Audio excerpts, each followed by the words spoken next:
Thermodynamics. Air compressors. Compressor is a device which takes a definite quantity of fluid and deliver it at a required pressure. అంటే definite quantity of fluid, అది air కావచ్చు, gas కావచ్చు, ఆ air యొక్క ప్రెజర్ని increase చేయడానికి compressors అనేది ఇచ్చేస్తారన్నమాట. దీంట్లో మెయిన్గా 3 మోడ్స్ ఆఫ్ ఆపరేషన్స్ ఉంటాయి. మెయిన్గా అవి ఫస్ట్ ఏంటంటే టేక్ ఇన్ అట్మాస్ఫిరిక్ ఎయిర్, దీన్ని మనం సక్షన్ స్ట్రోక్ అంటాం. అలాగే కంప్రెస్ ఇట్, ఈ అట్మాస్ఫిరిక్ ఎయిర్ని ఎప్పుడైతే సక్షన్ చేసిందో ఆ ఎయిర్ని కంప్రెస్ చేస్తుంది, అంటే దాంట్లో వాల్యూమ్ తగ్గి ఆటోమేటిక్గా ప్రెజర్ అనేది పెరుగుతుంది అనమాట. ఈ పెరిగిన ప్రెజర్ని ఏం చేస్తుందంటే అంటే ఇమీడియట్గా ఎయిర్ని deliver it to a storage vessel, దీన్ని మనం రిజర్వాయర్కి స్టోరేజ్ చేస్తాం అనమాట, ట్యాంక్స్ అట్లకి. ఈ 3 మోడ్స్ ఆఫ్ ఆపరేషన్స్ దీంట్లో ఇంపార్టెంట్. నెక్స్ట్ ఈ కంప్రెషన్ అనేది ఏంటంటే work done on the system, అంటే work done on the gas, ఇది ఎప్పుడు నెగిటివ్ వర్క్ కింద ఇండికేట్ చేస్తాం అనమాట. ఇప్పుడు అయితే ఈ కంప్రెసర్ రన్ అవ్వాలంటే కంపల్సరీగా మెయిన్ మనకి ప్రైమ్ మూవర్ కానీ లేకపోతే మనం దాన్ని ఇంజిన్ సోర్స్ అంటామంట. ఆ సోర్స్ ఆఫ్ పవర్ అనేది మనకి ఇంజిన్ కానీ లేదంటే ప్రైమ్ మూవర్ కానీ కావాలి, కంపల్సరీగా సాఫ్ట్ పవర్ అనేది కావాలి. నెక్స్ట్ ఎయిర్ కంప్రెసర్స్ అనేది మెయిన్గా మనకి రెసిప్రోకేటింగ్ టైపు, రోటరీ టైప్ ఉంటాయి. రెసిప్రోకేటింగ్లో వచ్చేసరికి పిస్టన్ టైప్ అనమాట. దీంట్లో మళ్ళీ సింగిల్ స్టేజ్, మల్టీ స్టేజ్ ఉన్నాయి. అలాగే single acting, double acting type ఉంటుంటాయి. అలాగే రోటరీ వచ్చేసరికి మనకి సెంట్రిఫ్యూగల్ టైపు, లేకపోతే మళ్ళీ దాంట్లోనే పాజిటివ్ డిస్ప్లేస్మెంట్ ఉన్నాయి, డైనమిక్ టైప్, రోటరీ టైప్ ఉంటాయి. ఇందులో మళ్ళీ పాజిటివ్ రోటరీ టైప్లో మనకి స్క్రూ టైప్ కూడా, ఇవన్నీ డిఫరెంట్ టైప్స్ వస్తాయి. నెక్స్ట్ స్లైడ్లో చూద్దాం. దీంట్లో ఇది మెయిన్ క్లాసిఫికేషన్ వచ్చేసరికి కంప్రెసర్ అనేది పాజిటివ్ డిస్ప్లేస్మెంట్ ఉంటాయంటే, అలాగే డైనమిక్ టైప్ ఉంటాయి. డైనమిక్లో మెయిన్ మనకి మళ్ళీ 2 టైప్స్ ఉన్నాయి, centrifugal type, axial type. Positive డిస్ప్లేస్మెంట్లో మనకి రెసిప్రోకేటింగ్ టైప్ ఉన్నాయి, రోటరీ టైప్ ఉన్నాయి. ఈ రెసిప్రోకేటింగ్లో సింగిల్ యాక్టింగ్, డబుల్ యాక్టింగ్. అలాగే రోటరీ టైప్లో వచ్చేసరికి lobe, screw, vane type, scroll type, liquid type. ఇవన్నీ మొత్తం ఎల్లో కలర్లో ఉన్నాయన్నీ పాజిటివ్ డిస్ప్లేస్మెంట్ అనమాట. ఇవి వచ్చేసరికి డైనమిక్ టైప్. ఇవి మనకి ఎగ్జామ్స్లో కూడా ఎక్కువగా కాంపిటీషన్ ఎగ్జామ్స్లో అడుగుతూ ఉంటాడు, which of the following is dynamic type compressors అంటే ఇవే పెట్టాలన్నమాట. అలాగే which of the following positive displacement అంటే ఇవి చూసుకోవాలంటుంది. ఈ కేటగిరీస్ అనేది ఇంపార్టెంట్. నెక్స్ట్ పాజిటివ్ డిస్ప్లేస్మెంట్లో a compressor causes the moment of trapping a fixed amount of air then forcing that trapped volume in to the discharge pipe, అంటే some quantity of ఎయిర్ని trap చేసి అది డిస్ప్లేస్ చేసి మనకి ప్రెజర్ని increase చేసి మనకి discharge పైప్కి పంపించడం జరుగుతుంది. ఇది పాజిటివ్ డిస్ప్లేస్మెంట్లో జరుగుతుంది. దీంట్లో మళ్ళీ 2 టైప్స్ ఉంటాయి అన్నమాట పాజిటివ్ డిస్ప్లేస్మెంట్లో, రోటరీ కంప్రెసర్, రెసిప్రోకేటింగ్ టైప్. ఇవి రెసిప్రోకేటింగ్లో మనం చూసుకున్నట్టయితే టాప్ సైడ్ అంటే దీనికి ఒక క్రాంక్ షాఫ్ట్, కనెక్టింగ్ రాడ్, అలాగే పిస్టన్ అరేంజ్మెంట్స్ ఉంటాయి సిలిండర్లో. అలాగే సిలిండర్కి టాప్ సైడ్ చూసుకుంటే 2 వాల్వ్స్ ఉంటాయి. ఒకటి సక్షన్ వాల్వ్, ఇది సక్షన్ వాల్వ్, అంటే ఎప్పుడైతే ఎయిర్ని సక్స్ చేస్తుందో అప్పుడు ఇది ఓపెన్ అవుతుంది, ఇది క్లోజ్లో ఉంటుంది అనమాట. ఎప్పుడైతే మళ్ళీ కంప్రెషన్ అప్పుడు, డ్యూరింగ్ కంప్రెషన్ అప్పుడు మనకి ఆటోమేటిక్గా ఇన్లెట్ వాల్వ్ అనేది క్లోజ్ అవుతుంది, అవుట్లెట్ వాల్వ్ అంటే డెలివరీ వాల్వ్ కూడా క్లోజ్ అవుతుంది. కంప్రెషన్ సరైన ప్రెజర్ వచ్చిన తర్వాత మళ్ళీ అప్పుడు ఆటోమేటిక్గా ఈ డెలివరీ వాల్వ్ ఓపెన్ అవ్వి మనకి ఆ డెలివరీ ట్యాంక్కి అంటే రిజర్వాయర్కి పంపించడం జరుగుతుంది అనమాట. ఆ top of the cylinder suction valve and discharge valves ఉంటాయి. దీన్ని రెసిప్రోకేటింగ్ కంప్రెసర్స్లో మనకి 3 సిలిండర్స్, లేకపోతే 4 సిలిండర్స్, లేకపోతే 6 సిలిండర్స్ టైప్ ఆఫ్ కంప్రెసర్స్ అనేది ఉండడం జరుగుతుంది. దీంట్లో డయాగ్రామ్స్ డ్యూరింగ్ కంప్రెషన్ అప్పుడు ఏ ప్రాసెస్ని ఫాలో అవుతుందంటే ఎక్కువగా మనకి 3 వస్తాయి దీంట్లో. ఒకటి ఐసోథర్మల్, రెండోది వచ్చేసరికి అడియాబాటిక్. ఈ అడియాబాటిక్కి ఐసోథర్మల్కి మధ్యలో ఉండేది పాలిట్రోపిక్. అడియాబాటిక్ అంటే మనకి PV power gamma is equal to constant అంటాం. పాలిట్రోపిక్ వచ్చేసరికి గామా బదులు ఎన్ వస్తుంది అనమాట, అంతే తేడా. అయితే ఐసోథర్మల్ ప్రాసెస్లో ఏంటంటే డ్యూరింగ్ కంప్రెషన్ అప్పుడు ఆ కంప్రెస్ అవుతున్నప్పుడు ప్రెజర్ మాత్రమే పెరుగుతుంది, టెంపరేచర్ మాత్రం కాన్స్టెంట్గా ఉంటుంది. అలాంటి ప్రాసెస్ని ఐసోథర్మల్ అంటాం, అంటే PV is equal to constant. ప్రాక్టికల్గా వచ్చేసరికి ఇది పాసిబిలిటీ కాదు, ప్రెజర్తో పాటు ఆ గ్యాస్ యొక్క టెంపరేచర్ కూడా పెరుగుతుంది. కాబట్టి ఇది దీంట్లో మనకి ఏంటంటే main advantages least possible work ఉంటుంది. ఇక్కడ చూడవచ్చు మనకి 1-2 ఉంది కదా, అది ఐసోథర్మల్ ప్రాసెస్. మనకి ఏంటంటే పీవీ డయాగ్రామ్లో ఏదైతే ఏరియా ఉందో ఆ ఏరియా దేన్ని ఇండికేట్ చేస్తుందంటే వర్క్ని ఇండికేట్ చేస్తుంది. ఈ కంప్రెసర్ రన్ అవ్వాలంటే కంపల్సరీగా మనకి ఇన్పుట్ వర్క్ ఇవ్వాలి కదా, ఆ వర్క్ అనేది తక్కువగా దేంట్లో ఉంటుంది చూడండి. డయాగ్రామ్లో చూస్తే మనకి లీస్ట్గా ఉండేది ఐసోథర్మల్ ప్రాసెస్. హ్యాచింగ్ చేస్తాం చూడండి, ఇది హ్యాచింగ్ చేస్తాం కదా, ఇది మనకి తక్కువ ఏరియా ఉంటుంది అన్నమాట. షేడెడ్ ఏరియా 1-2 డేస్లో తక్కువ ఉంటుంది. దాని తర్వాత కొంచెం ఎక్కువ ఏరియా దేంట్లో పెరుగుతుందంటే మళ్ళీ ఈ 1 to 2 ప్రాసెస్. అంటే మనం ఈ పాలిట్రోపిక్ కూడా పెంచుకుంటాయి. ఈ పాలిట్రోపిక్ కూడా పెంచుకుంటే మళ్ళీ ఇక్కడ దాకా వస్తుందన్నమాట. అది ఏరియా పెరిగిపోతుంది. అంటే వర్క్ పెరిగిపోతుంది. అంటే కంప్రెసర్కి ఇవ్వాల్సిన వర్క్ పెరిగిపోతుంది. అలాగే ఇంకా దీంట్లో చూసుకుంటే 1 to 2 డబుల్ డాష్ ఉంది కదా, అక్కడ దాకా చూసుకున్నాం అనుకోండి, ఇంకా పెరిగిపోతుంది వర్క్. అంటే మనం ఇవ్వాల్సిన వర్క్ ఇంకా ఎక్కువైపోతుంది. దేంట్లో? అడియాబాటిక్ ప్రాసెస్లో. మనకి ఎప్పుడైనా క్వశ్చన్స్ ఎక్కువగా అడిగినప్పుడు మినిమం కంప్రెసర్ వర్క్ దేంట్లో ఉంటుందంటే ఐసోథర్మల్ అని చెప్పాలి. అలాగే మ్యాక్సిమం కంప్రెసర్ వర్క్ దేంట్లో ఉంటుందంటే పాలిట్రోపిక్ అని చెప్పాలంట. ఇక్కడ చూడండి ఆపరేషన్స్లో 4-1 అనేది దేన్ని ఇండికేట్ చేస్తుందంటే ఇది 4-1 అనేది సక్షన్ స్ట్రోక్ని ఇండికేట్ చేస్తుంది. ఈ సక్షన్లో ఏంటంటే వాల్యూమ్ అనేది ఎయిర్కి ఇంక్రీజ్ అవుతుంది. ఏ టెంపరేచర్ దగ్గర? అది T1 టెంపరేచర్ దగ్గర, అలాగే P1 ప్రెజర్ దగ్గర. జనరల్గా ఏంటంటే ఇది అట్మాస్ఫియరిక్ ప్రెజర్ ఉంటుంది అనమాట. అలాగే ఈ ఎప్పుడైతే ఎయిర్ రిసీవ్ చేస్తుందో వాల్యూమ్ ఇంక్రీజ్ అయిందో నెక్స్ట్ 1 to 2 ప్రాసెస్ అనేది, అంటే 1 to 2 ప్రాసెస్ అనేది కంప్రెస్ అవుతుంది అంటే. ఎలా? ఏ ప్రాసెస్ అంటే PV/N = కాన్స్టెంట్. దాన్ని మనం పాలిట్రోపిక్ ప్రాసెస్ అంటాం అనమాట. ఈ పాలిట్రోపిక్ ప్రాసెస్లో ప్రెజర్ అనేది ఇంక్రీజ్ అవుతుంది P1 నుంచి P2కి. అలాగే టెంపరేచర్ అనేది కూడా T1 నుంచి T2కి ఇంక్రీజ్ అవుతుంది. అదే ఐసోథర్మల్ ప్రాసెస్ అనుకోండి, టెంపరేచర్ కాన్స్టెంట్గా ఉండదని చెప్పాలి. నెక్స్ట్ 2-3 ప్రాసెస్, అంటే ఈ 2-3 ప్రాసెస్లో మనకి ఏం చేస్తుందంటే ఇది డెలివరీ స్ట్రోక్ అంటాం దీన్ని. A compressed air P2 and V2 with temperature T2 is delivered. మనకి ఎక్కడైతే కావాలో అక్కడికి డిశ్చార్జ్ చేయడం జరుగుతుందంట. ఇందులో చూడవచ్చు మనకి compression index N is always less than 1. ఇక్కడ N వాల్యూ అనేది పాలిట్రోపిక్ ప్రాసెస్లో N వాల్యూ అనేది ఇప్పుడు లెస్ దెన్ 1 అంటే గామా. దాన్ని మనం అడియాబాటిక్ ఇండెక్స్ అంటాం. N వాల్యూ ఎప్పుడు లెస్ దెన్ గామాకు ఉంటుంది అనమాట. ఇది ఈ అడియాబాటిక్ ఇండెక్స్ అనమాట. ఇది ఎయిర్ వాల్యూకి వచ్చేసరికి 1.4 ఉంటుంది. అడియాబాటిక్ ఇండెక్స్ వాల్యూ 1.4 ఉంటుంది ఎయిర్కి. ఎప్పుడు N వాల్యూ అనేది సుమారుగా మనకి ఏంటంటే ప్రాబ్లమ్స్ అట్లా వచ్చినప్పుడు ప్రాక్టికల్గా 1.3 వరకు వస్తుంది. నెక్స్ట్ దీంట్లో ప్రాసెస్ చూసుకుంటే వర్క్ డన్ అంటే మనం చెప్పుకున్నాం కదా, area under PV curve. PV డయాగ్రామ్లో ఏదైతే ఏరియా ఉందో దాన్ని వర్క్ డన్ కింద ఇండికేట్ చేస్తాం. ఇది 1 to 2 డాష్ ఉంటుంది అడియాబాటిక్ కంప్రెషన్ అన్నాం. మ్యాక్సిమం వర్క్ ఉంటుంది అడియాబాటిక్లో. పాలిట్రోపిక్లో వచ్చేసరికి ఇన్ బిట్వీన్ ఉంటుంది అడియాబాటిక్కి ఐసోథర్మల్కి. ఐసోథర్మల్ వచ్చేసరికి 1 to 2 డాష్ కదా, మినిమం వర్క్ ఉంటుంది. ఇది ప్రాసెస్ అనమాట. ఇక్కడ చూడొచ్చు మనం దీంట్లో మినిమం వర్క్కి మ్యాక్సిమం వర్క్కి తేడా. నెక్స్ట్ ఎంత ఈ ప్రాసెస్లో మనకి వర్క్ అనేది మనకి ఐసోథర్మల్ ఎఫిషియన్సీ అంటే దాని రేషియో అంటే ఐసోథర్మల్ వర్క్ బై యాక్చువల్ వర్క్కి ఉన్న రేషియోనే ఐసోథర్మల్ ఎఫిషియన్సీ అంటాం. అలాగే వర్క్ వచ్చేసరికి 1 to 2 ప్రాసెస్లో, అంటే ఈ ప్రాసెస్ నుంచి ఈ ప్రాసెస్కి ఎంత వర్క్ కావాలంటే అది పాలిట్రోపిక్ ప్రాసెస్ కాబట్టి N/N-1 P1V1 1 - P2/P1 power N-1/N. ఇది జనరల్ ఫార్ములా అనమాట. ఈ ఫార్ములా కూడా గుర్తుంచుకోవాలి. ఎప్పుడైనా మనకు ఆబ్జెక్టివ్ బిట్లు వచ్చినప్పుడు దాన్ని ఈజీగా మనం ఐడెంటిఫై చేయడం కోసం గుర్తుంచుకోవాలి. ఇంపార్టెంట్ ఇది కూడా. అలాగే ఐసోథర్మల్ ప్రాసెస్లో మనకి P1V1 = MRT1 కదా, సేమ్ ఇది మారుతుంది అనమాట. జస్ట్ అంతే క్యారెక్టరిస్టిక్ గ్యాస్ ఈక్వేషన్ వేసుకున్నాడు అంటే P1V1 = MRT1 వేసుకుని తీసుకున్నారు. సేమ్ మిగతా సేమ్ ఉంటాయి అనమాట. దాంట్లో ఏంటంటే this solution is the equation is always negative.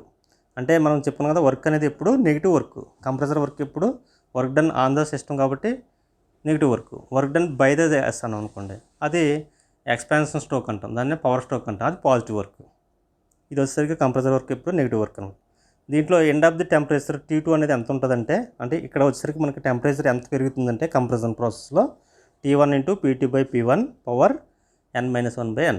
ఇది కూడా మనకి ఇంపార్టెంటే, గుర్తుంచుకోవాలి. నెక్స్ట్ క్లియరెన్స్ వాల్యూమ్ అనేది ఇస్తాం. సిలిండర్లో క్లియరెన్స్ వాల్యూమ్ ఎందుకు ఇస్తామంటే దాంట్లో వాల్వ్స్ ఆపరేట్ అవ్వాలంటే సమ్ క్లియరెన్స్ అనేది ప్రొవైడ్ చేయాలి సిలిండర్లో. అలాగే volume that remains inside the cylinder after the piston reaches the end of the inward stroke. కొంత క్లియరెన్స్ వాల్యూమ్ అనేది ప్రొవైడ్ చేస్తున్నాం. ఇక్కడ చూడొచ్చు మనం, ఇది క్లియరెన్స్ వాల్యూమ్. ఇక్కడ చూడొచ్చు V3 ఏదైతే ఉందో ఈ V3 ఉంది కదా, ఇక్కడ వరకు మనకు పిస్టన్ అనేది మూవ్ అవుతుంది జరుగుతుంది అనమాట.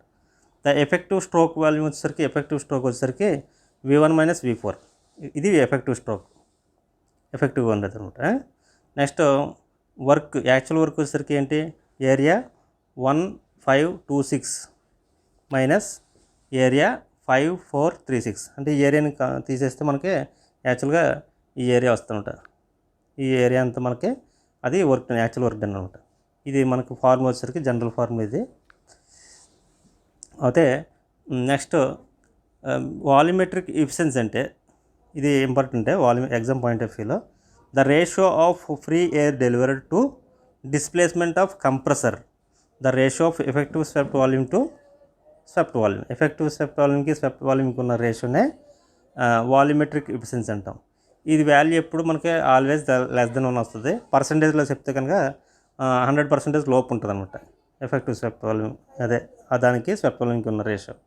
ఈ రేషియో ఎప్పుడు మనకి దీని వాల్యూ ఇప్పుడు ఎక్కువ ఉంటుంది అనమాట, V1 - V3. అయితే ఇక్కడ మనం చూసుకుంటాం క్లియరెన్స్ రేషియో అంటే clearance volume by swept volume. ఇది మనకి ఎంత ఉంటుందంటే VC/VS, దీన్ని గామా అంటాం. 4 to 10% ఉంటుంది. ఇక్కడ వాల్యూమెట్రిక్ ఎఫిషియన్సీ ఎక్కువగా ఎగ్జామ్స్లో ఇది అడుగుతున్నాడు. 60 to 85% ఉంటుంది కంప్రెసర్స్కి, ఎక్కువ అడుగుతున్నాడు ఉంటుంది. వాల్యూమెట్రిక్ ఎఫిషియన్సీ అనేది 60 to 85% ఉంటుంది. కొన్ని టెక్స్ట్ బుక్స్లో 90% వరకు ఉంటుంది, పర్వాలేదు, అంతవరకు 90 వరకు వెళ్ళొచ్చు అనమాట. అలాగే క్లియరెన్స్ రేషియో అంటే క్లియరెన్స్ పర్సంటేజ్ ఎంత ఉంటుందంటే 4 to 10% వరకు ఉంటుంది అనమాట. ఈ రెండు గుర్తుంచుకోవాలి. నెక్స్ట్ ఫ్రీ ఎయిర్ డెలివరీ, మనకి FAD అంటాం దీన్ని షార్ట్కట్లో. Free air delivery, it is the volume of the air compressor is reduced to atmospheric temperature and pressure. This volume of air is called free air delivery. దీన్ని మనం m3/min express చేస్తాం. The delivery of mass of air is equal to intake of air. మనకి compressor సిలిండర్లోకి ఎంతైతే volume of air వెళ్తుందో దాన్ని మనం అదే delivery of mass of air, దాన్ని మనం ఎంతైతే ఇంటేక్ వెళ్తుందో అంతే మనకు బయటకు వస్తుంట delivery of mass of air. దీనికి ఫార్ములా వచ్చేసరికి జనరల్ గ్యాస్ ఈక్వేషన్ తీసుకున్నాడు. PT/VT/TT ఈజ్ ఈక్వల్ టు ఇలాగ P1 V1 - V4/T1, అలాగే P2 V2 - V3/T2. General ఈక్వేషన్స్ని solve చేస్తూ ఉంటుంది. ఇక్కడ PT అంటే మనకి జనరల్గా అట్మాస్ఫియర్ ప్రెజర్ అనమాట. ఇది 101.325 kN/m². అలాగే T1 is equal to 15 degrees Celsius అనమాట. రెసిప్రొకేటింగ్ కంప్రెసర్లో మల్టీ స్టేజ్ అనేది ఎందుకు యూజ్ చేస్తారు? సింగిల్ స్టేజ్కి మల్టీ స్టేజ్కి ఉన్న డిఫరెన్స్ ఏంటి అంటే రిక్వైర్స్ హెవీ వర్కింగ్. మనం ఏదన్నా ఒక కంప్రెసర్ ఇలా కంప్రెస్ చేస్తున్నప్పుడు PV డయాగ్రామ్లో చూసుకుంటే ఇలా కంప్రెస్ చేస్తున్నప్పుడు ఇది ఫస్ట్ స్టేజ్ నుంచి సెకండ్ స్టేజ్కి, అంటే సపోజ్ మనం 10 bar ఇంక్రీజ్ చేస్తాం అనుకోండి, సింగిల్ స్టేజ్లోనే కంప్రెస్ చేయాలనుకోండి, ఏమవుతుంది ప్రెజర్తో పాటు 10 bars ఇంక్రీజ్ అవ్వాలి, దాంతోపాటు టెంపరేచర్ కూడా ఇంక్రీజ్ అయిపోతుంది. దీనివల్ల ఏమవుతుందంటే కాంపోనెంట్స్ అనేది డ్యామేజ్ అవ్వడానికి ఛాన్స్ ఉంటుంది. అలాగే లార్జ్ సిలిండర్ అనేది అవసరం ఉంటుంది. ఇలా చాలా డ్రాబ్యాక్స్ ఉంటాయి అనమాట. సింగిల్ స్టేజ్లో అవ్వదనమాట. అప్పుడు మల్టీ స్టేజ్ అనేది ప్రిపేర్ చేస్తాం. Requires heavy working parts. ఈ ఒక సింగిల్ స్టేజ్లో పనిచేయాలంటే కంపల్సరీగా హెవీ వర్కింగ్ పార్ట్స్ కావాలి. అలాగే has to accommodate high pressure ratios కావాలి. అలాగే ఇంక్రీజ్ బ్యాలెన్సింగ్ ప్రాబ్లమ్స్. ఇలా ఎక్కువ ప్రెజర్ పెంచుకుంటూ పోయాం అనుకోండి, ఆ కంప్రెసర్లో ఏంటంటే బ్యాలెన్సింగ్ ప్రాబ్లమ్స్ వచ్చేస్తాయి అనమాట. అంటే వైబ్రేషన్స్ డెవలప్ అయ్యి ఆ మిషన్ డ్యామేజ్ అవ్వడానికి ఛాన్స్ ఉంటుంది అనమాట. అలాగే హై టార్క్ ఫ్లక్చుయేషన్స్ కూడా ఎక్కువ ఉంటాయి. ఎక్కువ ప్రెజర్ రేషియో ఎప్పుడైతే పెరిగిందో ఆటోమేటిక్గా టార్క్ ఫ్లక్చుయేషన్స్ కూడా వచ్చేస్తాయి. Requires heavy flywheel installations. Flywheel కూడా ఎక్కువ అవసరం ఉంటుంది అనమాట, ఎక్కువ లార్జ్ సైజ్ ఉంటుంది. దీనివల్ల ఏమవుతుందంటే ఫ్లోర్ ఏరియా స్పేస్ పెరిగిపోతుంది, ఇంజిన్ కెపాసిటీ పెరిగిపోతుంది, సైజ్ కూడా పెరిగిపోతుంది అనమాట. ఇన్ని డ్రాబ్యాక్స్ ఉన్నాయన్నమాట. సింగిల్ స్టేజ్లో మనకి ఎక్కువ ప్రెజర్ కావాలనుకుంటే అప్పుడు మల్టీ స్టేజ్ని ప్రిపేర్ చేస్తారనమాట. This demands the multi staging. Multi స్టేజ్లో ఏంటంటే మనకు లో ప్రెజర్ సిలిండర్ ఒకటి ఉంటుంది, అలాగే హై ప్రెజర్ సిలిండర్ ఉంటుంది. మనకు ఎంత కావాలనేది మనం డిసైడ్ చేసుకుని అలా అన్ని స్టేజెస్ పెట్టుకోవచ్చు అనమాట. Series of arrangements of cylinders in which the compressed air from earlier cylinder discharge becomes the intake air of the next cylinder. అంటే ఒకసారి మనకి ఇక్కడ లో ప్రెజర్ సిలిండర్ని పెడుతున్నారు, అట్మాస్ఫియరిక్ ఎయిర్ని తీసుకుంటుంది, కొంత అట్మాస్ఫియరిక్ ఎయిర్ని తీసుకుని కొంతవరకు దాన్ని ప్రెజర్ని పెంచి ఇంటర్కూలర్ అంటే మనకి టెంపరేచర్ పెరిగిపోతుంది కదా, టెంపరేచర్ని ఎప్పుడు తగ్గించి మళ్ళీ దాన్ని ఇంటర్మీడియట్ సిలిండర్లో పంపిస్తుంది. మళ్ళీ ఇంటర్కూలర్ పెడతారు, మళ్ళీ హై ప్రెజర్ సిలిండర్ పంపిస్తారు. అలాగా స్టేజెస్ పెట్టుకుంటూ మనకు కావాల్సిన ప్రెజర్ వచ్చే వరకు దాన్ని మెయింటైన్ చేస్తామన్నమాట. లోపీ అంటే లో ప్రెజర్ సిలిండర్, ఐపీ అంటే ఇంటర్మీడియట్ ప్రెజర్ సిలిండర్, హెచ్పి అంటే హై ప్రెజర్ సిలిండర్. అలాగా మనకి నెంబర్ ఆఫ్ స్టేజెస్ అనేది ప్రొవైడ్ చేసుకుంటాం మనకు కావాల్సిన. ఇంటర్కూలర్ దేనికి చేస్తామంటే అది ఇంటర్కూలర్ అనేది బిట్వీన్ ద కంప్రెసర్స్ ఏదైతే సిలిండర్స్ మధ్య ఉన్నదో అక్కడ మనకి ఇంటర్కూలర్ ప్రొవైడ్ చేస్తాం. ఇది ఏం లేదు, దాంట్లో ఎప్పుడైతే మనకి ప్రెజర్తో పాటు టెంపరేచర్ పెరిగిపోతుంది అంటున్నాం కదా, గ్యాస్ కానీ ఎయిర్ కానీ, ఆ ఎయిర్ కానీ గ్యాస్ కానీ టెంపరేచర్ని రెడ్యూస్ చేయడానికి ఇంటర్కూలర్స్ని ప్రొవైడ్ చేస్తాం. ఇక్కడ చూడవచ్చు మనం ఈ ఇంటర్ కూలర్ అనేది మనకి ఇక్కడ చూడండి, మనకి డాట్ లైన్స్ 8 1 అనేది 8 1 అనేది సక్షన్ స్ట్రోక్ అని చెప్పాం. నెక్స్ట్ 1 to 9 ఉంది కదా, ఈ 9 ప్రాసెస్ అది ఐసోథర్మల్ ప్రాసెస్ అనమాట. యాక్చువల్గా ఐసోథర్మల్ ప్రాసెస్ జరిగితే టెంపరేచర్ పెరగకపోతే మినిమం వర్క్ చాలా బెస్ట్ అది. కానీ ప్రాక్టికల్గా పాసిబిలిటీ వచ్చేసరికి టెంపరేచర్ కాన్స్టెంట్గా ఉండదు, ప్రెజర్తో పాటు టెంపరేచర్ కూడా ఇంక్రీజ్ అవుతుంది. అప్పుడు మనకి పాలిట్రోపిక్ ప్రాసెస్ని ఫాలో అవుతుందని చెప్పాను కదా, ఇది పాలిట్రోపిక్ అనమాట. ఎప్పుడైతే పాలిట్రోపిక్ ప్రాసెస్ పాలిందో అది మనం అంటే మధ్యలో కొంత ప్రెజర్ వచ్చిన తర్వాత మనం ఏం చేస్తామంటే దానికి ఆ ఎయిర్కి కొంత కూలింగ్ని ప్రొవైడ్ చేస్తాం. అదే ఇంటర్ కూలర్ అంటాం. ఎంత అంటే మనకి దాని టెంపరేచర్ స్టార్టింగ్ మనకి 15 degrees Celsius ఉందనుకోండి, ఆ 15 degrees Celsius 25 లేకపోతే 30 40 రీచ్ అయింది అనుకోండి, మళ్ళీ ఇనీషియల్ టెంపరేచర్ వచ్చే వరకు దాన్ని కూల్ చేస్తాం. జస్ట్ ఇక్కడికి అనమాట, డాట్ లైన్స్ రీచ్ అయ్యే వరకు మళ్ళీ కంప్రెస్ చేస్తాం అనమాట. మళ్ళీ కంప్రెస్ చేసేసరికి మళ్ళీ అది ఇక్కడికి వస్తుంది ఉంటుంది. అది 3 ప్రాసెస్. ఇక్కడ చూడవచ్చు మనకు డయాగ్రామ్లో మీకు క్లియర్గా అర్థమవుతుంది. ఈ హ్యాచింగ్ చేసాం కదా, ఇలా ఇంటర్ కూలర్స్ ప్రొవైడ్ చేయడం వల్ల కొంత వర్క్ సేవ్ అయింది. అది హ్యాచింగ్ చేసింది కదా, ఆ వర్క్ మనకు సేవ్ అయినట్టు అనమాట. ఇది మనకి వితౌట్ ఇంటర్ కూలింగ్ లేకుండా డైరెక్ట్గా కంప్రెస్ చేస్తాం అనుకోండి, ఏమవుతుంది, ఇక్కడ నుంచి ఇటు వెళ్ళిపోతుంది గ్రీన్. ఇది ఇంటర్ కూలింగ్ లేకుండా చేస్తే, ఇంటర్ కూలింగ్ ఇటు చేయడం వల్ల మనకి ఎంత వర్క్ సేవ్ అవుతుంది అనమాట. అంటే ఇన్పుట్ వర్క్ అనేది తగ్గిపోతుంది, మనకి పవర్ సేవ్ అవుతుంది అనమాట. ఇక్కడ పర్ఫెక్ట్ ఇంటర్ కూలింగ్ అని ఎప్పుడు అంటామంటే, మనం ఇందాక చెప్పుకున్నాం కదా, ఇక్కడ మనకి ఇంటర్మీడియట్ స్టేజ్కి వెళ్ళిన తర్వాత కొంత ప్రెజర్ పెరిగిన తర్వాత దానికి టెంపరేచర్ కూడా పెరుగుతుంది అనుకున్నాం కదా, ఆ టెంపరేచర్ని పెరిగిన దాన్ని ఇనిషియల్గా ఎంతైతే టెంపరేచర్ ఉందో అంతవరకు తీసుకురావడాన్ని పర్ఫెక్ట్ ఇంటర్ కూలింగ్ అంటాం. అంటే ఇక్కడ దా తీసుకొస్తామంట. దీంట్లో చూడవచ్చు డయాగ్రామ్లో perfect intercooling. After initial compression in low pressure cylinder, air is cooled in the intercooler to its original temperature before entering the HP cylinder, that is T2 is equal to T1, or points T1 1 and 2 are the same isothermal lines. అంటే ఈ point isothermal lines, ఈ లైన్కి reach అవుతుంది అనమాట. అది perfect intercooling అంట. Next ఈ perfect ఇంటర్ కూలింగ్లో సింగిల్ స్టేజ్ కంప్రెసర్ వచ్చేసరికి మనకు వర్క్ అనేది ఈ విధంగా ఉంటుందని చెప్పుకున్నాం. ఇందాక మనకు ఆల్రెడీ వచ్చింది n/n-1 P1 V1 1 - P5/P1, అంటే ఇది సింగిల్ స్టేజ్లో అయితే P5/P1 పవర్ n/n-1. ఇది ఆల్రెడీ మనం ఫస్ట్లో చేసాం అనమాట. అంటే అక్కడ మనకి P5 బదులు 2 వచ్చింది అనమాట. అంటే ఇక్కడ 2 ప్రాసెస్ అన్నట్టు 1 to 2. అలాగే ఇక్కడ T5 = T1 × P5/P1 power n-1/n. ఇది జనరల్గా ఈక్వేషన్ సింగిల్ స్టేజ్ అయితే. అదే మల్టీ స్టేజ్ ప్రొవైడ్ చేస్తే కనుక మనకి లాభాలు ఏంటంటే ఇక్కడ వస్తుంది చూడండి. ఇది 2 స్టేజెస్లో జరిగింది కదా, అంటే 1 to 2 స్టేజ్, అంటే ఈ స్టేజ్ వరకు ఈ ఈక్వేషన్. నెక్స్ట్ ఇక్కడ నుంచి ఇక్కడికి వెళ్ళింది కదా, అది ఈక్వేషన్ అవుతుంది. ఈ 2 ఈక్వేషన్స్ అంటే 2 స్టేజెస్ ఈక్వేషన్స్ని బ్యాలెన్స్ చేస్తూ ఈ ఈక్వేషన్ రాయడం జరిగింది. సేమ్ మనకు ముందు ప్రాసెస్ని ఫాలో అవుతుంది అనమాట విత్ ఇంటర్ కూలింగ్ అనమాట. This is the same that the work done in single stage delivery temperature is also remains same. ఇది మనకు ఇంతకు ముందు ఈక్వేషన్కి అంటే నెంబర్ స్టేజెస్ స్ప్లిట్ చేసాం అనమాట 2 స్టేజెస్ కింద. అలాగే next with perfect inter cooling పెట్టి చేస్తే కనుక ఎలా ఉంటుంది వర్కింగ్ అనేది అని చూస్తే ఇది మనకి ఈ ఈక్వేషన్ సాల్వ్ చేస్తే మనకి W = n-1 P1 V1 1 - P/5P1 power n-1/n. ఇది ఈ స్టేజ్ వరకు. అలాగే నెక్స్ట్ స్టేజ్ వచ్చేసరికి ఇది వస్తుంది అనమాట. అలాగే దీని యొక్క టెంపరేచర్స్ వచ్చేసరికి T3 = T2 P3/P2 power n-1/n. ఇవి పర్ఫెక్ట్ ఇంటర్ కూలింగ్కి ఈక్వేషన్స్ ఇవి. అలాగే ఈ పర్ఫెక్ట్ ఇంటర్ కూలింగ్ ఏ ప్రెజర్ దగ్గర చేయాలి, ఇది చాలా చాలా ఇంపార్టెంట్. ఎగ్జామ్స్లో చాలాసార్లు అడుగుతున్నాడు, ఇది ఇంపార్టెంట్ మనకు. ఇది ఇక్కడ మనకి ఇంటర్ కూలింగ్ ఏ ప్రెజర్ దగ్గర చేయాలంటే పర్ఫెక్ట్ ఇంటర్ కూలింగ్ అయితే P2 = √P1 P3. ఇది P3 అంటే ఇది, P1 అంటే ఇది.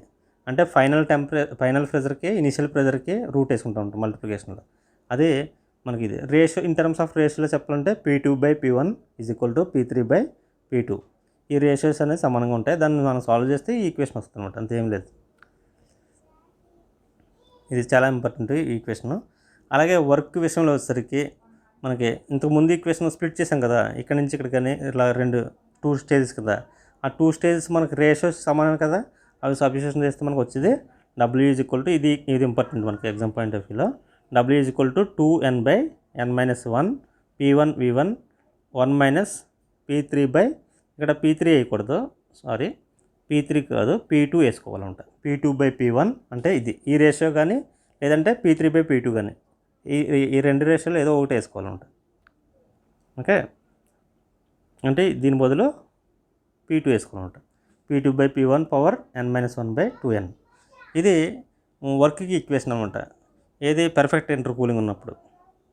అలాగే మనకి ఇది దీన్ని స్ప్లిట్ అంటే దీన్ని సాల్వ్ చేస్తే వచ్చింది ఇది, ఫైనల్గా ఇది గుర్తుంటే సాల్వ్ సరిపోద్ది అనమాట.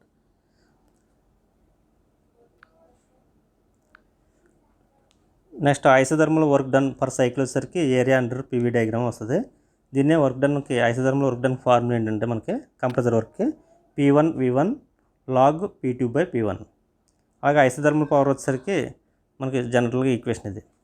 అలాగే ఇండికేటెడ్ పవర్ అంటే power obtained from the actual indicator card taken during the test on the compressor. ఏదైతే మనకు యాక్చువల్ పవర్ ఇండికేటెడ్ కార్డు చూపిస్తుందో డ్యూరింగ్ ద టెస్ట్ కంప్రెసర్ అప్పుడు దాన్ని ఇండికేటెడ్ పవర్ అంటాం. కంప్రెసర్ ఎఫిషియన్సీ సరికి isothermal power by indicated power, isothermal efficiency సరికి isothermal power by shaft power. ఇవి general definitions అనమాట.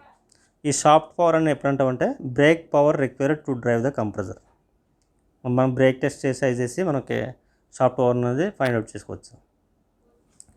Next adiabatic efficiency, the ratio of power required to drive the compressor compared with the area of hypothetical indicator diagram assuming the adiabatic compression. General equation note ఇది చూడొచ్చు, adiabatic efficiency. అలాగే mechanical efficiency సరికి the ratio of mechanical output to mechanical input. దాన్ని మనం mechanical efficiency అంటే అది indicated power to shaft పవర్కి రేషియోనే మెకానికల్ ఎఫిషియన్సీ అంటాం. నెక్స్ట్ రోటరీ కంప్రెసర్స్, ఇప్పుడు వరకు మనం నేర్చుకున్నది రెసిప్రొకేటింగ్ టైపు. ఇందులో వచ్చేసరికి రోటరీ కంప్రెసర్స్ వస్తాయి. Rotary compressors get the name the rotating motion of the transfer element. అంటే ఎయిర్ని కంప్రెస్డ్ ఎయిర్ని ట్రాన్స్ఫర్ చేయాలంటే రొటేటింగ్ ఎలిమెంట్స్ని ఇచ్చేస్తారనమాట. Compress the gases with lobes screws and vanes into smaller volumes. Compress చేస్తుంట అంటే స్క్రూస్ కానీ లోబ్స్ కానీ వెయిన్స్ కానీ ఇచ్చేస్తారనమాట. ఇవి మనకి 4 జనరల్గా ఇచ్చేసి ఏంటంటే మనకి రోటరీ స్క్రూ టైప్ కంప్రెసర్, అలాగే వెయిన్ టైపు స్లైడింగ్ వెయిన్స్ అంటాం, lobe type centrifugal axle. First 3 వచ్చేసరికి పాజిటివ్ డిస్ప్లేస్మెంట్ అంటాం.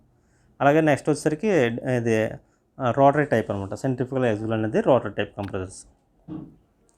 Next roots blower. ఈ రూట్స్ బ్లోవర్ అంటే the roots type blower is a positive displacement compressor which operates by the pumping fluid with pair of lobes ఉంటాయి. అవి lobes rotation అవ్వడం వల్ల ఆ air అనేది ట్రాప్ చేసి కంప్రెస్ చేయబడుతుంది. The fluid is trapped in pockets of surrounding. The lobes are carried from the intake slide to exhaust. The most common applications of Roots blower has been the induction device. The 2 stroke engines అట్లా ఇచ్చిస్తారు. ఇది మనకి diagram చూసుకోవచ్చు ఇక్కడ. ఇవి intake port అనేది ఇది. అలాగే ఇక్కడ కంప్రెస్ అయింది మనకి రెడ్ కలర్లో కనబడుతుంది కదా, ఇది కంప్రెస్ అయ్యి వెళ్తుంది అనమాట. ఇలా చేస్తుంది. Roots blower is also used the reverse measure the flow of gases of liquids and gas meters వాటిల్లో కూడా స్మాలర్ ప్రెజర్, మళ్ళీ ప్రెజర్ వేరియేషన్ అంత ఎక్కువ రాదు కానీ స్మాలర్ అప్లికేషన్స్ వాటిలో ఎక్కువగా ఇచ్చేస్తారు. మెజరింగ్ ఇన్స్ట్రుమెంట్ వాటిలో కూడా దీన్ని ఎక్కువగా ఇచ్చేస్తుంటారు. Next vane type compressor. Vane type air compressor has a fixed casing and rotor disc which has the slots and holding the sliding plates as shown figure. ఇక్కడ మనకు డయాగ్రామ్లో ఉంది వెయిన్ టైప్ కంప్రెసర్ అనేది. Veins అనేది ఇచ్చేస్తారంట. దీంట్లో rotor అనేది ఎసెంట్రిక్గా fix చేస్తారు. మనకు objective బిట్లో కూడా ఎక్కువ అడుగుతూ ఉంటాడు. Which of the following compressor the rotor is fixed eccentrically అంటాడు. ఈ దీంట్లోనే మనకి వెయిన్ టైప్లోనే రోటర్ అనేది ఎక్సెంట్రిక్గా ఫిక్స్ చేస్తామంట. As the rotor rotates, the disc also rotates, thus allowing the sliding plates and slide as the inner surface of the casing eccentric. Caging అనేది ఎక్సెంట్రిక్గా ఫిక్స్ చేస్తూ ఉంటున్నాం. ఇక్కడ చూడొచ్చు మనకు ఇక్కడ మనకి కేజింగ్లో చూడండి, ఇంటేక్ వాల్వ్లో ఎయిర్ ఒక కలర్లో ఉంది కదా, మనకు బ్లూ కలర్లో ఉంది కదా, స్కై బ్లూలో, అందులో ఎంటర్ అవుతుంది. ఇక్కడికి వచ్చేసరికి మళ్ళీ ఎంటర్ అవుతుంది ఇంకా ఎక్కువ. ఇది వాల్యూట్ కేజింగ్ అనమాట. ఏరియా అనేది ఇంక్రీజ్ అవుతుంది. అప్పుడు మనకు ప్రెజర్ ఎప్పుడు ఇంక్రీజ్ అవుతుంది. ఇది మనకి ఇంకా మొత్తం ఎయిర్ని అంతా ఫుల్గా తీసుకుంది. ఎప్పుడైతే తీసుకుందో నెక్స్ట్ కేజింగ్ వచ్చేసరికి క్లోజ్ అయిపోతుంది వాల్వ్. నెక్స్ట్ ఇది రివల్యూషన్ ఇటు అవుతుంది కదా చూడండి, అవుతున్నప్పుడు చూడండి, ఇది వచ్చిన ఎయిర్ నెక్స్ట్ కంప్రెస్ అవ్వి ఇటు వెళ్తుంది. ఈ డయాగ్రామ్లో మనకు క్లియర్గా కనబడుతుంది, చూడొచ్చు. మోడ్ ఆఫ్ ఆపరేషన్స్ ఎలా ఉన్నాయి, ఎలా కంప్రెస్ అవుతుంది ఎయిర్ అనేది చూసుకోవచ్చు దీంట్లో. అయితే ఇది ప్రెజర్ వేరియేషన్స్ మరీ ఎక్కువ ఉండదు, ఎందుకంటే బ్యాక్ ఫ్లో అయిపోతుంది. దీనివల్ల మళ్ళీ మరీ ఎక్కువ ఉండకుండా మోడరేట్గా వాటికి ప్రెజర్ కంప్రెస్ చేస్తామన్నమాట, అప్ టు 4 bar వరకు. ఇందులో చూడవచ్చు, thus the sliding plates moves away from the centre, huge quantities of air will be trapped in the plates. Converge అంటే తగ్గుతుంది, క్రాస్ సెక్షనల్ ఏరియా అయితే ఉండికొలు తగ్గుతుంది. ఈ కన్వర్జెన్స్లో మనకి ఆటోమేటిక్గా ఎయిర్ అనేది కంప్రెస్ అవుతుంది and gets compressed and thus result is compressed air. జనరల్గా ఏంటంటే మనకి కొన్ని బుక్స్లో ఇంటేక్ అనేది కొంచెం లార్జ్ సైజ్లో ఉంటుంది, అవుట్ టేక్ అనేది కొంచెం తగ్గిస్తారు area of cross section. Next screw compressor are efficient in low air pressures requirement. Low pressure ఎయిర్స్కి వాటికి ఈ స్క్రూ కంప్రెసర్స్ కూడా ఇచ్చేస్తుంటారు. The 2 screws rotate in each other, thus the trapping air between the screws and the compressor casings. ఈ 2 screws అనేది each one ఒకదానికొకటి ఆపోజిట్లో తిరుగుతాయి. అలా రొటేట్ అవుతున్నప్పుడు క్వాంటిటీ ఆఫ్ ఎయిర్ని ట్రాప్ చేసి దాన్ని కంప్రెస్ చేస్తుంది అనమాట. Forming pockets which progressively travel and gets squeezed అంటే కంప్రెస్ అవ్వడం, and delivering it at the high pressure which opens the delivery valve. ఇక్కడ చూడవుతున్నా, the compressed air and delivery is continuous quiet and operation than reciprocating compressors. ఈ విధంగా చూడండి. Next scroll type compressor having the scrolls having the prime mover. Scroll type అంటే ఈ విధంగా ఉంటుంది మనకి, ఇది స్క్రోల్ టైప్ కంప్రెసర్స్ అండి. The scrolls outer edges of the trap the air and then they rotate the air travel from the outwards and inwards, thus getting the compressed due to the reduction in the area. మనకి outward side నుంచి air అనేది inlet అవుతుంది అంటున్నాం. ఇక్కడ చూడవచ్చు మనకి inlet air. ఈ air ఉండికొలితే ఏంటంటే దాని ఏరియా ఆఫ్ క్రాస్ సెక్షన్ తగ్గడం వల్ల కంప్రెస్ అవుతుంది అనమాట, ట్రాప్ చేసి కంప్రెస్ అవుతుంది. ఎప్పుడైతే ఈ ట్రాప్ చేసిన ఎయిర్ ఉండికొలితే కంప్రెస్ అవి మనకి డెలివరీ చేయడం జరుగుతుంది. Thus the compressed air is delivered through central space and the close to the delivery air. మనకి సెంట్రల్ నుంచి డెలివరీ చేస్తుంటాం, అంటే ఇది ఇక్కడ ఈ పైప్ నుంచి మనకు డెలివరీ చేయడం జరుగుతుంది అనమాట. ఎయిర్ అనేది ఇక్కడ ఎంటర్ అవుతుంది, సెంట్రల్గా లీవింగ్ అవుతుంది అనమాట. ఇక్కడ పాజిటివ్ డిస్ప్లేస్మెంట్లో వచ్చేసరికి అడ్వాంటేజెస్ ఏంటి, అలాగే డ్రాబ్యాక్స్ ఏంటి అని చూద్దాం. రెసిప్రొకేటింగ్ అనుకోండి, రెసిప్రొకేటింగ్లో అడ్వాంటేజెస్ ఏంటి, మనకి ప్రెజర్స్ ఎక్కువ వస్తాయి. ఇది బెస్ట్ ఎగ్జాంపుల్. ఎక్కువగా కాంపిటేటివ్ ఎగ్జామ్స్లో కూడా అడుగుతూ ఉంటాడు. హై ప్రెజర్ కావాలంటే ఏ కంప్రెసర్ని ఇచ్చేస్తారంటే రెసిప్రొకేటింగ్, రెండో ఆప్షన్ ఉండదు అనమాట. ఇంకా రెసిప్రొకేటింగ్ టైపు ఎక్కువ ఇచ్చేస్తారు. అలాగే హై క్వాంటిటీ కావాలంటే ఎయిర్ దేన్ని ఇచ్చేస్తారంటే, క్వాంటిటీ అంటే యాక్చువల్ ఫ్లో గుర్తుంచుకోవాలి, యాక్చువల్ ఫ్లో కానీ లేకపోతే సెంట్రిఫ్యూగల్ కానీ రెండు ఇచ్చేస్తారు. అలా కాకుండా హై ప్రెజర్ అంటే మనకు రెసిప్రొకేటింగ్లో ఉన్న మెయిన్ అడ్వాంటేజెస్ ఏంటంటే ఎంత ప్రెజర్ కావాలో అంత ప్రెజర్ వస్తుంది. అందుకని హై ప్రెజర్స్కి రెసిప్రొకేటింగ్ టైప్ కంప్రెసర్ని ఇచ్చేస్తారు. అలాగే హై ఎఫిషియన్సీ ఉంటుంది అనమాట.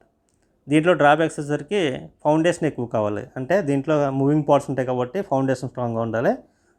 ఫ్లో పల్సేషన్స్ అంటే ఇంటర్మీడియట్గా వస్తుంది అనమాట. ఫ్లో అనేది అంటే సక్షన్ స్ట్రోక్ అయ్యి మళ్ళీ డెలివరీ అవ్వాలి, మళ్ళీ సక్షన్ అవ్వాలి కాబట్టి ఆ టైంలో మనకి ఇంటరప్షన్ అనేది వస్తుంది అనమాట. హై మెయింటెనెన్స్ కాస్ట్ కూడా ఎక్కువ ఉంటుంది అనమాట. రోటరీ వచ్చేసరికి wide applications, high efficiency, high pressure ratios కూడా ఎక్కువ మోడరేట్గా ఉంటాయి. దీంట్లో ఎఫిషియన్సీ కూడా ఎక్కువగా ఉంటుంది. Unsuitable for corrosive dirty gases, and dirty gas కానీ కర్రోజివ్ గ్యాస్ వచ్చినప్పుడు రస్ట్ పెట్టి డ్యామేజ్ అవుతాయి బ్లేడ్స్ రోటరీలో అట్లా. అలాగే ఎక్స్పెన్సివ్ అనమాట ఇవి. ప్రెజర్ వచ్చేసరికి రెసిప్రొకేటింగ్ అంత కాదు, తక్కువే. Next multi stage reciprocating air compressors వచ్చేసరికి ఈ విధంగా ఉంటుంది. మధ్యలో ఇంటర్కూలర్ అని ప్రొవైడ్ చేస్తారన్న. Multi stage compressors the series of cylinders between the stage the air passes through heat exchangers. ఇది హీట్ ఎక్స్చేంజర్ అంటే ఇంటర్కూలర్స్ అన్నారు. అక్కడ మనకి హీట్ అనేది ఎక్స్చేంజ్ అవుతుంది. ఈ కంప్రెస్డ్ ఎయిర్ అనేది హీట్ని రిజెక్ట్ చేసుకుంటుంది అనమాట. And air passes through heat exchanger where it is cooled. అక్కడ హీట్ ఎక్స్చేంజర్ దగ్గర ఈ ఎయిర్ అనేది కూల్ అవుతుంది. దాన్ని మనం ఇంటర్కూలర్స్ అంటాం. In a 2-stage compressor, air is then forced into the additional chamber, then pressurization to the required extent. In 3-stage compressor, additional cycle is added. మనకు pressure వచ్చే వరకు మనకు నెంబర్ ఆఫ్ స్టేజెస్ అనేది పెంచుకుంటాం. డైనమిక్ కంప్రెసర్స్ వచ్చేసరికి the dynamic compressor is a continuous flow compressors characterized by the rotating impeller and add velocity and thus the pressure of fluid. Dynamic compressors అనేది మనకి ఎక్కువగా సెంట్రిఫ్యూగల్ టైప్ కానీ axial type కానీ ఇవి ఎక్కువ హ్యూజ్ క్వాంటిటీ ఆఫ్ ఎయిర్ని supply చేయడానికి ఎక్కువగా ఇచ్చేస్తారు ఉంటుంది. ఇది ఇంపార్టెంటే. డిశ్చార్జ్ని ఎక్కువగా ఉండాలంటే మనకి ఈ టైప్ ఆఫ్ కంప్రెసర్స్ని ఇచ్చేస్తారు. అలా కాకుండా ప్రెజర్ ఎక్కువ కావాలంటే రెసిప్రోకేటింగ్ ఇచ్చేస్తారు అనమాట. It is widely used in chemical, petroleum, refinery industries, space and specific services అనమాట. అది సెంట్రిఫ్యూగల్ టైప్ కంప్రెసర్స్ కానీ యాక్సియల్ ఫ్లో కానీ. యాక్సియల్ ఫ్లో అనేది స్పెషల్గా మనకు జెట్ ప్రొపల్షన్లో ఇచ్చేస్తారనమాట. జెట్ ప్రొపల్షన్ ఇంజిన్స్లో కంపల్సరీగా యాక్సియల్ టైప్ని ఇచ్చేస్తారనమాట. Next centrifugal compressor achieves the compression by applying the inertial forces of the gas by means of rotating impeller. ఇక్కడ ఇంపెల్లర్ అనేది మెయిన్ పార్ట్. ఇంపెల్లర్లో మనకు సిరీస్ ఆఫ్ ఫేన్స్ ఉంటాయి. Next multi stage. Each stage consist of a impeller as a rotating element and the stationary element that is the diffuser. స్టేషనరీగా ఉండేదాన్ని diffuser అంటాం, రొటేటింగ్ అయ్యేదాన్ని ఇంపెల్లర్ అంటాం. The fluid flow enters the impeller axially and discharge radially. అంటే ఇక్కడ fluid అనేది సెంటర్లో ఎంటర్ అవుతుంది పంప్స్కి. మనకి బయట ఫిజికల్చర్ అంటే చెరువుల దగ్గర కానీ అగ్రికల్చర్ వాటిల్లో ఎక్కువగా పంప్స్ని ఇచ్చేస్తారు. అక్కడ మన సెంట్రిఫ్యూగల్ టైప్ పంప్స్ని ఇచ్చేస్తారు అంటే వాటర్స్ నైట్ని ఇచ్చేయడానికి. అక్కడ చూస్తే మనకి వాటర్ అనేది పంపుకి సెంటర్లో ఎంటర్ అవుతుంది, అలాగే రేడియల్గా అవుట్వర్డ్ అవుతుంది. సేమ్ అదే కాన్సెప్ట్ అనమాట. ఇక్కడ ఎయిర్ కూడా సేమ్ మనకి ఈ సెంటర్లో ఎంటర్ అవుతుంది, బయటకు వచ్చేసరికి ఇది 90 degreesలో వస్తుంటాయి. అంటే యాక్సిస్ ఇలా అనుకుంటే దీంట్లోంచి ఎయిర్ అనేది ఈ విధంగా ఎంటర్ అవుతుంది, వచ్చేసరికి బయటకు వచ్చేసరికి 90 degreesలో, ఈ యాక్సిస్కి 90 degreesలో వస్తుంది. అంటే రేడియల్గా ఎగ్జిట్ అవుతుంది అనమాట. The flow enters the impeller యాక్సియల్గా ఎంటర్ అవుతుంది అండ్ డిశ్చార్జ్ రేడియల్లీ అంటే 90 degrees, యాక్సియల్ అంటే ప్యారలల్గా. The gas next flows through the circular chamber diffuser where the losses velocity and increase the pressure. ఇక్కడ మనకి ఏంటంటే వెలాసిటీ అనేది లాస్ అవడం వల్ల అక్కడ కెనెటిక్ ఎనర్జీ లాస్ అవడం వల్ల మనకి ప్రెజర్ ఎనర్జీ పెరుగుతుంది అంటే ఇంపెల్లర్లో. ఈ కేజింగ్ వాల్యూట్ కేజింగ్ అనేది ఇచ్చేస్తారు దీంట్లో. ఇక్కడ చూడవచ్చు డిఫ్యూజర్ అనేది సెక్షన్ ఎలా ఉంది. ఇక్కడ మనకి ఫ్లూయిడ్స్ ఉండే గ్యాస్ అనేది సెంట్రల్లో ఎంటర్ అవుతుంది, ఇక్కడ వచ్చేసరికి రేడియల్గా బయటకు వస్తుంది అనమాట, అవుట్లెట్ డిశ్చార్జ్. ఇది ఇంపెల్లర్. పైన వచ్చేసరికి diffuser gauging. Next axial flow compressor. Axial flow compressor అనేది ఇందాక మనం చెప్పుకున్నాం కదా, మెయిన్ ఏంటంటే ఇది లార్జ్ నెంబర్ ఆఫ్ స్టేజెస్ ఉంటాయి దీంట్లో. ఇవి ఎగ్జామ్స్లో కూడా ఎక్కువ అడుగుతున్నారు దీన్ని. జెట్ ప్రొపల్షన్ సిస్టంలో కానీ రాకెట్ సిస్టమ్ వాటిల్లో కూడా ఎక్కువగా ఈ గ్యాస్ టర్బైన్ ప్లాంట్ వాటిల్లో యాక్సియల్ ఫ్లో కంప్రెసర్స్ని ఎక్కువగా ఇచ్చేస్తారు. దీంట్లో large amount of quantity of ఎయిర్ని సప్లై చేయడానికి వాటికి ఇచ్చేస్తారు. The working fluid principally flowing parallel to the axis of rotation. ఇందులో ఎయిర్ అనేది లేదా గ్యాస్ అనేది ఈ యాక్సిస్కి ప్యారల్గా ఎంటర్ అవుతుంది, లీవింగ్ కూడా అలాగే ఉంటుంది ప్యారల్గా. అదే మనకి సెంట్రిఫ్యూగల్ అనుకోండి ఎలా అవుతుంది, ఇంపెల్లర్కి యాక్సియల్గా వచ్చి రేడియల్గా బయటకు పోయింది. ఇందులో వచ్చేసరికి రెండు కూడా యాక్సియల్గానే వస్తాను అనమాట. దాని అందుకే పేరు కూడా చూడండి యాక్సియల్ ఫ్లో కంప్రెసర్. యాక్సియల్ అంటే ప్యారలల్గా వస్తుంది, షాఫ్ట్కి ప్యారలల్గా. ఇప్పుడు చూడవచ్చు మనకి ఎయిర్ అనేది మనకి ఎలా ఎంటర్ అవుతుంది, లీవింగ్ కూడా అలాగ ఉంటుంది అనమాట. అంటే ఈ యాక్సిస్కి మనకి యాక్సియల్గా అంటే ప్యారలల్గా వస్తుంది, ప్యారలల్గా బయటకు పోతుంది. దాన్ని మనం యాక్సియల్ ఫ్లో కంప్రెసర్స్ అంటాం. The energy level of air and gas flowing through it's increased by the action of rotor blades which exerts the torque on the fluid, have the benefits of the high efficiency and large mass flow rate. ఇక్కడ large mass flow rate అంటే high quantity of air అనేది ఇక్కడ రావడం జరుగుతుంది, అలాగే high quantity of ఎయిర్ని compress చేసి పంపించడం జరుగుతుంది. ఇక్కడ నెంబర్ ఆఫ్ స్టేజెస్ ఉంటాయి అనమాట. అంటే ఫిక్స్డ్ బ్లేడ్స్ అనేది కేజింగ్ ఉంటాయి, మూవింగ్ బ్లేడ్స్ వచ్చేసరికి రోటర్కి కనెక్ట్ చేయబడి ఉంటాయి. ఎప్పుడైతే దీంట్లోంచి ఏమవుతుందో స్టేజెస్ ఉండే కొద్ది మనకి ఏంటంటే ఎయిర్ అనేది కంప్రెస్ అవుతుంది అనమాట. The requires several rows of aerofoils and to achieve the large pressure rises making the complex in to the expensive. దీంట్లో ఏంటంటే షాఫ్ట్ రొటేషనల్ పవర్ అనేది హై స్పీడ్ తిరుగుతుంది, మోర్ దాన్ 10,000 ఆర్పిఎం కూడా ఈవెందో. అంటే ఇక్కడ షాఫ్ట్ పవర్ అనేది అంత హై స్పీడ్లో తిరుగుతుంది. అలాగే ఇక్కడ ఎయిర్ అనేది కూడా మనకి స్టేజ్ నెంబర్ ఆఫ్ దట్ వెళ్తే మనకి ఏంటంటే ప్రెజర్ ఎనర్జీ అనేది పెరుగుతుంది అనమాట. పెరిగి మనకి హై ప్రెజర్ ఎనర్జీని సప్లై చేయడం జరుగుతుంది. ఇక్కడ అడ్వాంటేజ్ చూసుకుంటే సెంట్రిఫ్యూగల్లో wide range of operating ranges, మనకి వైడ్ ఆపరేటింగ్ రేంజెస్లో ఆపరేట్ చేసుకోవచ్చు. అలాగే high reliability, low maintenance cost కూడా తక్కువ ఉంటుంది అన్నమాట సెంట్రిఫ్యూగల్ వచ్చేసరికి. అలాగే డ్రాబ్యాక్స్ చూసుకుంటే instability at reduced flow, sensitive to gas composition change. Gas composition అనేది చేంజ్ అవ్వడానికి సమ్ కేసెస్ ఉంటుంది, రీజన్స్ ఉండొచ్చు అనమాట దీంట్లో. నెక్స్ట్ యాక్సిల్ వచ్చేసరికి high capacity for given size, capacity ఎక్కువగా ఉంటుంది. అలాగే హై ఎఫిషియన్సీ ఉంటుంది, హెవీ డ్యూటీకి అట్లా పనిచేస్తారు అనమాట. లో మెయింటెనెన్స్, అందుకే దీన్ని ఎక్కువగా జెట్ ప్రొపల్షన్ అట్లా ఇచ్చేస్తారంట ఎక్కువగా. ఇది లో కంప్రెషన్ గ్యాస్ టర్బైన్ ప్లాంట్లో కూడా యాక్సిల్తో ఇచ్చేస్తారు. నెక్స్ట్ లో కంప్రెషన్ రేషియోస్కి మెయిన్ డ్రాబ్యాక్ ఏంటంటే కంప్రెషన్ రేషియో అంత తక్కువ అవుతుంది. లిమిటెడ్ టర్న్ డౌన్ అన్నట్టు. ఇవి ఆబ్జెక్టివ్గా వచ్చింది. మనకి నెక్స్ట్ అప్లికేషన్స్ వచ్చేసరికి కంప్రెసర్స్ అప్లికేషన్స్ వచ్చేసరికి compressed hair many every use of industry, ప్రతి ఇండస్ట్రీస్లో కూడా కంప్రెసర్స్ అనేది కావాలి.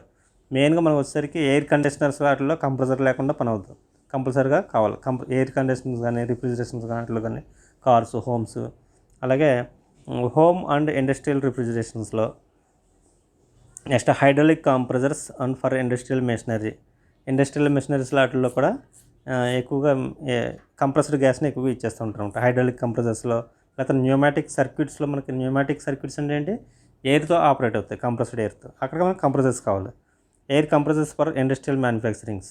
అలాగే మనకి మైన్స్ వాటిల్లో కూడా ఎలక్ట్రికల్ కానీ లేకపోతే మిషన్స్ మోటార్తో ఆపరేట్ అయ్యి కానీ చేయరు, ఎందుకంటే అక్కడ ఫైర్ సేఫ్టీ ఇంపార్టెంట్ కాబట్టి కంప్రెస్డ్ గ్యాస్తో ఆపరేట్ అయ్యే డ్రిల్లింగ్ మిషన్స్ని ఇచ్చేస్తారు. మైనింగ్స్ వాటిల్లో, బొగ్గు గనుల వాటిల్లో కంప్రెస్డ్ గ్యాస్తో అయిన వాటిని ఎక్కువగా ఇచ్చేస్తారు అనమాట, అక్కడ ఇంపార్టెంట్ అనమాట. అలాగే మనకి పెయింటింగ్స్ కానీ చాలా వీటికి ఆటోమొబైల్స్ టైర్స్ అవి ఇన్ఫ్లేటింగ్ చేయడానికి ఆటోమొబైల్ టైర్స్లో కూడా కంప్రెస్డ్ ఎయిర్ని ఇచ్చేస్తారు అనమాట. సమ్ ఆబ్జెక్టివ్ బిట్స్ చూసుకుంటే aeroplanes employ the following type of compressors. Aeroplanes కానీ లేకపోతే రాకెట్స్ కానీ ర్యామ్ జెట్ ఇంజిన్స్ వీటిలన్నింటిలో కూడా యాక్సియల్ ఫ్లో కంప్రెసర్స్ని ఇచ్చేస్తారు. అంటే సెకండ్ ఆప్షన్ కరెక్ట్ ఆబ్జెక్టివ్ బిట్లో. Next the compressor mostly used in supercharging of IC engines. Supercharging చేయడానికి IC ఇంజిన్స్లో మన సూపర్ ఛార్జింగ్ అంటే ఏంటి, ఇంటేక్ ఎయిర్ డెన్సిటీని పెంచడం. అప్పుడు మనకి ఏ టైప్ ఆఫ్ కంప్రెసర్ని ఇచ్చేస్తారంటే రేడియల్ ఫ్లో కంప్రెసర్. దీన్ని మనం సెంట్రిఫ్యూగల్ కంప్రెసర్ అంటాం. ఇందాక మనం చెప్పాం కదా సెంట్రిఫ్యూగల్. రేడియల్ ఫ్లో కంప్రెసర్ అంటే రేడియల్ ఫ్లో అంటే అవుట్లెట్ రేడియల్గా ఉంటుంది అనమాట, అంటే రేడియల్ ఫ్లో కంప్రెసర్ అంటాం. Next in a closed cycle gas turbine the air is compressed. Closed cycle gas టర్బైన్లో ఎయిర్ అనేది ఎలా కంప్రెస్ అవుతుంది అంటున్నాం, ఐసెంట్రోపికల్గా కంప్రెస్ అవుతుంది అనమాట. C correct. Next the volumetric efficiency of compressor. Volumetric efficiency అనేది ఎలా ఉంటుందంటే decrease with increase in compression ratio.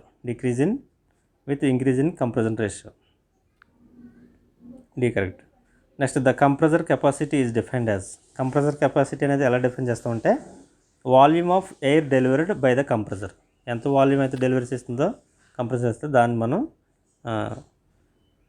B అనేది కరెక్ట్ ఉంటుంది. Volume of air delivered by the compressor, అది కంప్రెసర్ కెపాసిటీని ఇండికేట్ చేస్తుంది. నెక్స్ట్ మైనింగ్ ఇండస్ట్రీస్లో అట్లా ఇందాక చెప్పుకున్నాం కదా, మోటివ్ పవర్ అనేది ఎలా ఇచ్చేస్తారంటే ఎలక్ట్రికల్ పవర్ కానీ లేకపోతే పెట్రోల్ కానీ డీజిల్ కానీ ఇలాంటివి ఇచ్చారు, అంటే ఫైర్ హాజర్డ్స్ జరగడానికి ఛాన్స్ ఉంటుంది. అంతేనా ఓన్లీ కంప్రెస్డ్ ఎయిర్తో ఆపరేట్ అయ్యే డ్రిల్లింగ్స్ అట్లని ఇచ్చేస్తారన్నమాట. అదే mining industries usually employees the following motive power, అంటే కంప్రెస్డ్ ఎయిర్. మోటివ్ పవర్ అంటే సాఫ్ట్ రొటేషన్ అవడానికి అనమాట. Next maximum work is done in compressing air. మనకి కంప్రెసర్లో ప్రాసెస్లో డ్యూరింగ్ కంప్రెషన్ అప్పుడు ఎయిర్ కంప్రెస్ అవుతున్నప్పుడు ఏ ప్రాసెస్లో మ్యాక్సిమం వర్క్ ఉంటుంది అంటే ఇందాక మనం చెప్పుకున్నాం కదా అడియాబాటిక్. అలాగే మినిమం వర్క్ దేంట్లో ఉంటుందంటే isothermal, the most efficient method. అదే మనం most efficient method. Minimum work అంటే ఏంటి, అదే మోస్ట్ ఎఫిషియెంట్ మెథడ్ అనమాట. కాబట్టి ఐసోథర్మల్ ప్రాసెస్లో మినిమం వర్క్ ఉంటుంది, అది మోస్ట్ ఎఫిషియెంట్ అనమాట. ఏ ఓకే, థ్యాంక్ యూ.